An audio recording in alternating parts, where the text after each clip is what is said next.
Sound আসবে তো? Ready 1 2 3 action. Bangladesh এবং সিঙ্গাপুরের সবচেয়ে আকর্ষণীয় ম্যাচটি যেটি রয়েছে সেটি 10 জুন চলে আসছে। 10 জুন বলতে বলতে এমন একটা অবস্থা হয়েছে, 10 জুন একটি টাইম যে সন্ধ্যা 7টায়, এবং বাংলাদেশের সাথে সিঙ্গাপুরের যে পার্থক্যটা সেটা র্যাঙ্কিংয়ে আমরা দেখতে পাচ্ছি 161 এবং 183।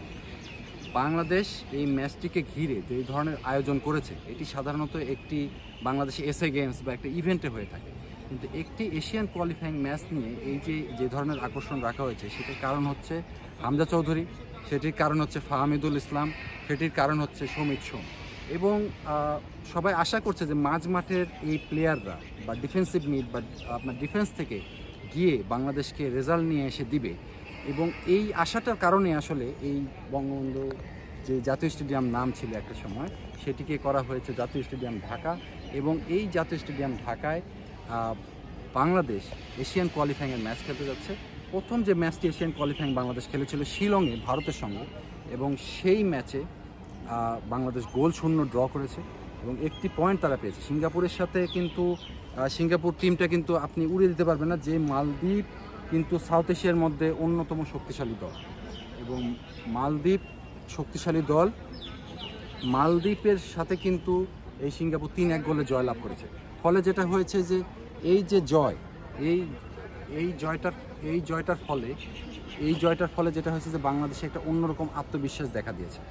এই যে মালদ্বীপের সাথে জিতেছে, তার মানে বাংলাদেশ এই মোটামুটি সিঙ্গাপুরের কোয়ালিটি রয়েছে।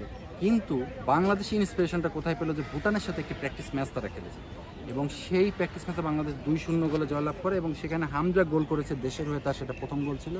সোহেল রানা দীর্ঘদিন মাঝ মাঠে খেলছে, সমালোচনার শিকার হচ্ছে সোহেল রানা, সেই সোহেল রানা গোল করে বসলেন এই ভুটানের ম্যাচে। তার মানে বোঝা যাচ্ছে আমাদের কিন্তু মাঝ মাঠ থেকে গোল করতে হচ্ছে। এবং আমাদের যেটা সমস্যাটা হচ্ছে যে মোরসালিন, আমাদের যে স্ট্রাইকার, যাকে আমরা ডামি স্ট্রাইকার বলেন বা ফলস স্ট্রাইকার বলেন, যেটাই বলেন, মোরসালিন কিন্তু গোল পাচ্ছে না আমাদের।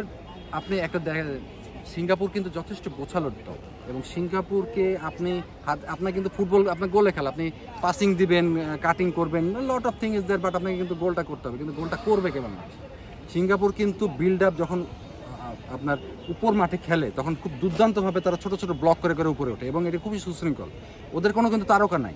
আমাদের যেটা প্রেশার সেটা হচ্ছে যে এই যে 18,300 দর্শক আসবে, জামাল ভুঁইয়া বলছেন যে এটা কোনো চাপ না, কিন্তু 18,300 দর্শক যখন চিৎকার দিবেন, এবং সিঙ্গাপুর ওয়েল অর্গানাইজড টিম, তাদের কিন্তু কোনো তারকা, আপনারা বলছেন যে ওদের 2জন ব্যক্তি আছে যারা গোল করতে পারে, কিন্তু কোনো তারকা খ্যাতি তাদের নেই। আমাদের কিন্তু তারকা খ্যাতি রয়েছে হামজা চৌধুরী, যিনি লেস্টার সিটিতে খেলেন, উনি ইংলিশ চ্যাম্পিয়নশিপে খেলেছেন, কিন্তু ওনার দল এবার ইংলিশ প্রিমিয়ার লিগে কোয়ালিফাই করতে পারেনি। সেই ধরনের একটা ধাক্কা খেয়ে তিনি এসেছেন, তবে এসেই তিনি ভুটানের সাথে গোলটা পেয়েছেন।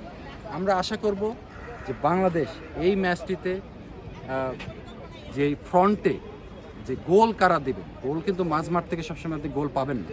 সো আশা করব যে বাংলাদেশ যেন অন্তত গোলটা করতে পারে। ধন্যবাদ সবাইকে, জাতীয় স্টেডিয়ামে।